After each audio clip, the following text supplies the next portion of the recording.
Oh, starting at the beginning of the year here, innovation is quite the buzzword, as many of you know. I mean, consider that a quick survey on LinkedIn reveals that more than 3.6 million folks have the phrase innovation in their title on LinkedIn. So it seems that everybody wants to be that one hero who creates the latest and greatest product or service. But there really aren't many, if any, lone geniuses in business. And that's the takeaway, according to the article. Most innovations are mere novelties, which originally appeared on the Financial Times website.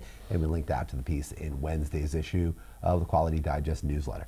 The author, Helen Barrett, punches a hole in the myth that heroic lone wolf geniuses are responsible for breakthrough innovations like the iPhone. In fact, as Barrett points out, referencing Brian Merchant's author of the book, The One Device, The Secret History of the iPhone, this single breakthrough product, which many people will tell you was invented by Steve Jobs, was actually the fruit of the labors of vast teams of innovators, right? I mean, that's evidenced in part by the fact that more than 20 people are listed on the 949 patents that Apple registered on the iPhone. 949 patents, 20 different people, yet you ask people who invented the iPhone, Steve Jobs, That's right?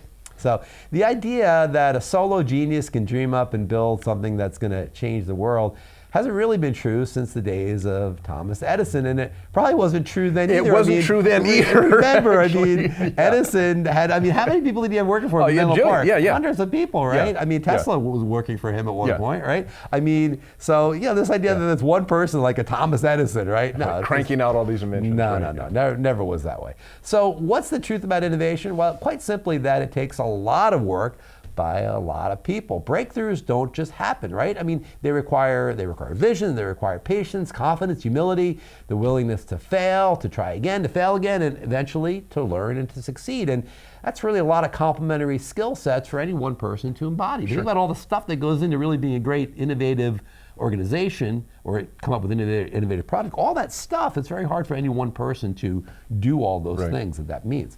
And one more thing, as the title suggests, Barrett is drawing kind of a distinction between innovation and novelty. And it's not always easy to tell the two apart, but when in doubt, remember that true innovations finally and satisfactorily solve a lingering problem. Novelties, even really smart or cute ones, can only offer distractions from the kinds of problems that we're talking about here. So there's my take, and Barrett didn't say this, but there's my take on the difference between innovation and novelty. Only one of them is truly lasting and truly solves a problem that is meaningful. So that's kind of a little take on innovation and novelty.